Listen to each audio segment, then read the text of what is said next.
آپ یقین کریں وہ جن لوگوں کا بڑا طبع ہے نا ادب کرنے کا، ان کے بھی جملوں سے ادب نظر آتا ہے، عمل سے ادب نظر نہیں آتا۔ وہ پہلے اینک لگاتے ہیں اچھی طرح تنقید کی، اچھی طرح اوپر سے لے کر نیچے تک بندہ پرکھتے ہیں کہ اگر کوئی کمزوری نظر آ گئی ہے تو پہلے میں بات جاؤں، قریب نہ ملے جانا پڑے، میں تنقید کروں، پہلے وہ اینک لگاتے ہیں۔ اور پھر بھی اگر کوئی ان کی پہنچ پہ پورا اتر ہی آئے تو پھر بھی جو ان کا انداز ہے وہ انداز بتاتا نہیں کہ ان کے اندر ادب ہے، تھوڑا سا ترک ہوتا ہے، تھوڑی احتیاط ہوتی ہے، تھوڑا ایک سلیقہ ہوتا ہے۔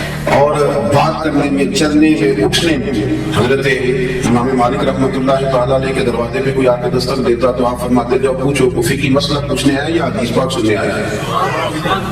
تو لوگ جا کے پوچھتے عرض کرتے حضور، وہ کہتا میں نے نبی پاک علیہ السلام کی حدیث سننی ہے۔ تو امام مالک اٹھتے، پہلے غسل کرتے، پھر جبہ پہنتے، پھر امامہ باندھتے، پھر خوشبو لگاتے، پھر ایک بندہ سامنے بیٹھا، آپ ذرا غور کریں، ایک بندہ سامنے بیٹھا حدیث پوچھ رہا ہے تو امام صاحب اس کے ساتھ نہیں بیٹھتے تھے بلکہ ممبر پہ بیٹھتے تھے، من صبر کے ساتھ کے ممبر پہ بیٹھتے تھے اور پھر کہتے تھے اب میں تمہیں رسول اللہ کی حدیث سناتا ہوں، اب میں تمہیں حدیث سناتا ہوں، یہ حدیث کا ادب ہے، یہ اس کا اکرام ہے، یہ اس کی تعظیم ہے۔ اپنی طبیعت میں ادب لائے گا، بات کرے تو ذرا سنبھل کر، گفتگو کرے تو ذرا سوچ کر۔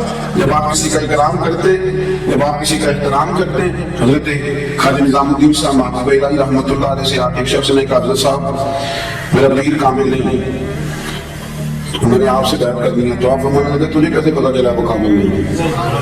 کامل کا پتہ بھی تو کسی کامل کو چلتا ہے نا، پہلے تو نے یہ دعویٰ کیا ہے کہ میں کامل ہوں، اس لیے تو پتہ چلانا تھا۔ آپ فرمانے لگے کچھ شرعی کفالت کرنے لگا کہ نہیں شریعت میں تو کوئی ایسا مسئلہ نہیں، شریعت کے دائروں پر پورے اترتے ہیں۔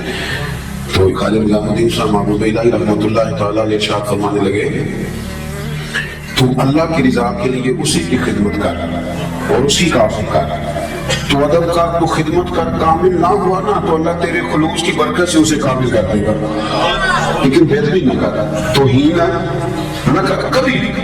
یہاں تو نا میں نے شروع میں کہا اہل حق بھی بٹ گئے، ہم اپنے ماننے والوں کو یہ تربیت کرتے ہیں کہ کسی اور کی تعظیم بالکل نہ کرنا، میری کرنا، اور بڑے بڑے بہانوں سے یہ طریقہ درست نہیں ہے۔ تو آپ بہتری کو پروموٹ کر ادب کریں، اکرام کریں، ہمیں کیا کریں؟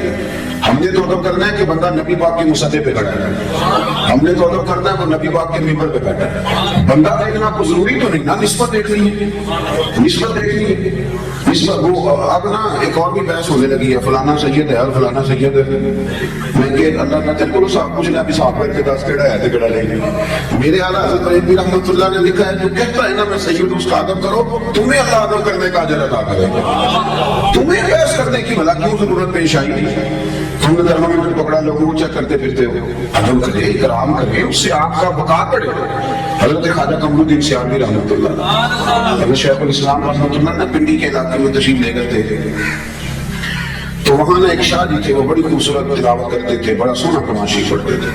تو حضرت جب جاتے تھے تو ان کے پیچھے نماز پڑھتے تھے، بزرگ آتے تھے تو ان کے پیچھے نماز پڑھی، کچھ اور علماء بھی ساتھ تھے، ان کے پیچھے جب نماز پڑھی تو نماز کے بعد پتہ چلا کہ شاہ جی سے کوئی ایسی اہم غلطی ہو گئی ہے کہ نماز تو ہوئی نہیں صرف۔ ہمارے بندے تو لقمہ دینے میں بھی 1 منٹ لگاتے ہیں، آپ کو پتہ ہے 1 منٹ لگتا ہے لوگ اسی وقت لقمہ، بلکہ پتہ چل جائے صحیح کہ یہ غلطی ہے، پھر تو خیر صلی اللہ مہربانی فرمائے، پھر تو نہ آؤ دیکھیں کہ بزرگوں کا طریقہ تھا، اگر کوئی عالم کے اندر غلطی محسوس کرتے تھے تو پوچھتے تھے کہ یہ آپ نے کام کیا ہے، اس کی کیا حکمت تھی؟ لیکن وہ بات بندے پا نہ پڑی تھے، ہاں جی تسی تو اور سیکھنے بڑی گلا تو ہم اگے بھی ہو گئی، وہ فٹافٹ لقمہ 1 منٹ سے پہلے اب انہوں بھی پوچھ رہے ہیں اور ٹھہر جاتا ہے، پوچھ تو حکمت تو ذرا دیکھ لیں، لیکن وہ جلدی ہے نا، مجھے یہ تھوڑا مرض ہے انرجی کا، پیروں پہ زیادہ ہے، میں کچھ سفر زیادہ کرتا ہوں تو تکلیف میں رہتا ہوں، میں نا ایک ٹانگ بچھا کے دوسری کھڑی کر کے روٹی نہیں کھا سکتا کیونکہ وہ سارے میرے پیر زخمی رہتے ہیں۔ تو میں ایک جگہ آلتی پالتی مار کے بیٹھ کے روٹی کھا رہا تھا تو ایک بندہ مجھے سبق درس دینے آ گیا، کہتا حضرت صاحب پھر وہ لکھے گا تو گلا کرے گا، سننا تیز نہیں، میں کہتا تبلیغ کا طریقہ بھی تیز نہیں، آپ کو مجھ سے پوچھ تو دینا چاہیے تھا کہ جناب مسئلہ کیا ہے، آپ نے پوچھا ہی نہیں۔ आपको नहीं पता कि कुरान पाक में क्या उदउ इला सबील रब्बिका बिल हिकमा, जब किसी को दीन की दावत हो तो दानाई के साथ हो। आप पहले पूछ तो लेते हैं, आपने तो फटाफट जल्दी कर लिया। और मैंने मौजे उतार के दिखा तो कहने लगा जी मैं बात बच जाना, तो मैं कही गल तो पहले सोच दो थे जरा तेरे लिए थोड़ी आसानी होती, लेकिन हम इस तरफ जाने को तैयार है। वो एक शायर ने कहा तो भाई कुछ तो मजबूरियां रही होंगी, कुछ तो मजबूरियां रही होंगी, यूं ही कोई बेवफा नहीं होता।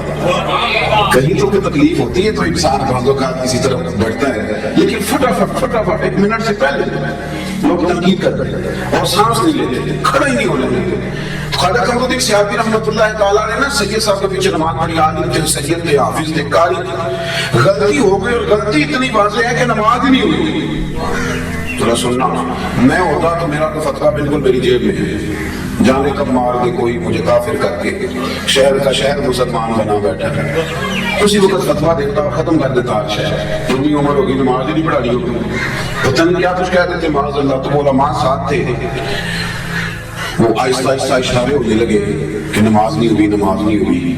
तो ख्वाजा साहब रहमतुल्लाह ने फरमाने लगे पता मुझे भी है नमाज नहीं हुई, लेकिन ये आम बंदा नहीं, ये सैयद ज़ादा है, इनको लुकमा देना है तो मैं कुछ जुमला तलाश कर रहा हूँ, कोई लफ्ज मिल जाए तो लुकमा दूंगा। ख्वाजा साहब बड़े मंतकी फलसफी थे, तरवाज अदब वाली जगह होती है जहाँ मंतक फलसफे खत्म हो जाते हैं, वहाँ अदब देखे ना, आला हज़रत से बड़ा मंतकी फलसफी कोई नहीं। जब उनका कलाम पढ़ते हैं तो यूँ लगता है कि लफ्ज खुद आला हज़रत के सामने खड़े हो जाते थे कि मुझे लिखो ज़मीन और ज़मान तुम्हारे लिए, मकीन और मकाम। अब मेरे देखें तो ये एक सेले रवा है, लेकिन जब सादात की बात आई, जब अदब की बात आई, जब बात खत्म हो जाती है ना तो फिर बंदा कहता है क्या ही बात है। लफ्ज़ खत्म हो जाए तो फिर बंदा कहता है आला हज़रत भी फरमाते हैं क्या बात रज़ा उस चमनिस्तान ने करम ज़ाहरा है कली जिसमें हसन और हुसैन फूल। ख्वाजा साहब रहमतुल्लाह तआला ने कहने लगे कि आम बंदा ने ना सैयद है और आलिम है, इनको लुकमा में देना है तो जरा होश से देना है, अदब से देना है, अदब से। कहने लगे ठहर करो जरा मुझे लफ्ज तलाश कर लेंगे, कोई लफ्ज मिलता है तो फिर शादी को बताता हूँ कि नमाज नहीं हुई। थोड़ी देर के बाद फरमाने लगे लो भाई उलमाए किराम लफ्ज मिल गया। अब मैं शादी को लुकमा देने लगा, जेब से 100 का नोट निकाला, आगे बढ़े, शादी को नजराना दिया, फिर हाथ चूमे और देखो लुकमा देने का अंदाज। फरमाने लगे शाह जी आपने नमाज पढ़ाई है, मजा पड़ा है, नमाज आपने पढ़ाई है, मजा पड़ा है, जरा यही नमाज एक दफा दोबारा नहीं पढ़ा देते, मजा बड़ा आया, जरा यही नमाज एक दफा दोबारा नहीं पढ़ा देते। शाह जी बड़े सियाने थे, कहने लगे लग रहा था मुझे कि नमाज नहीं हुई, लेकिन चले आपने बताया तो मैं समझ गया हूँ कि आपने मसला भी बता दिया है और अदब भी कायम रखा है, बात भी समझा, बेइज्जती न करे जिंदगी, तौहीन न करे। लेकिन ना आप एक लफ्ज कह के घर चले जाते हैं पर वो लफ्ज जुबान से निकलता है दोबारा वापस नहीं आता, थोड़ा सोच के बोलेगा। कूलू लिन्नास हुस्ना, अल्लाह फरमाते हैं लोगों से बात करो तो अच्छी बात करो, अच्छे पेराए में बात करो, खूबसूरत बात करो, अदब करें। और अदब कोशिश करें कि कोई जरूरी नहीं, तो हमारे यहाँ बहुत सारे लोग कहते थे ये तो आएंगे हदीस में दिए आप क्या कर रहे हैं, बहुत सारी बातें ऐसी थी जो सरकार फरमाते नहीं थे पर सहाबा करते थे। हज़रत असमा बिन शुरैक रज़ी अल्लाह तआला अन्हु हुजूर के सहाबी हैं, उनकी ड्यूटी थी नबी पाक के घोड़े पर कजावा बांधने की। तो रात को पूछ लेते थे कि या रसूल अल्लाह सल्लल्लाहु अलैहि वसल्लम सुबह कहीं जाना नहीं, तो रसूल फरमाते हैं हाँ जाना है, तो उस वक्त घोड़े पे कजावा बांध के तैयार करके पेश कर देते। एक दिन रात को पूछने लगे कि हुजूर कहीं जाना है, फरमाया फजर पढ़ के जाना है। हुजूर ने फजर की नमाज पढ़ाई, बाहर निकले तो घोड़ा तैयार था, कजावा बंधा हुआ था, अल्लाह के मामूद घोड़े पे बैठे सफर किया, वापस आए तो फरमाया असमा बिन शुरैक को तो बुलाओ। वो हाजिर खिदमत हुए तो सरकार फरमाने लगी आज कजावा तुमने नहीं बांधा, तो वो रो पड़े, कहने लगे सोनिया मेरे पैर बांधने का अंदाज भी आपको पता है। तो हुजूर फरमाने लगे मुझे पता चल गया कि ये स्टाइल तेरा नहीं है, आज तूने नहीं बांधा। हुजूर ने कहा नहीं था, हुक्म नहीं दिया था, पर उनका अदब करने का तरीका देखें। अर्ज करने लगे या रसूल अल्लाह सल्लल्लाहु तआला अलैहि वसल्लम रात को ना मेरे ऊपर गुस्ल फर्ज था, जब मैं सुबह उठाऊं तो गुस्ल फर्ज था। अब अगर मैं गुस्ल करके कजामा बांधता था तो हुक्म मानने में देर होती थी, और ये भी बेहतरी है। और हुजूर ये मेरी गैरत गवारा नहीं करती थी कि मैंने गुस्ल करना हो और मैं आपके घोड़े को भी हाथ लगाऊं और घोड़े के कजावे को भी हाथ लगाऊं, मैं इसको भी बेहतरी समझता हूँ। तो फिर मैंने किसी और की ड्यूटी लगाई, किसी जगह हुक्म नहीं था कि तुमने गुस्ल करना हो तो मेरे घोड़े को हाथ न लगाना, हुक्म नहीं था, पर वो समझते थे कि अपाए नजर होश में आ ये कुबे नबी है, आंखों से भी चलना जहाँ पे अदबी है। اپنی زندگی میں ادب کرے اور اکرام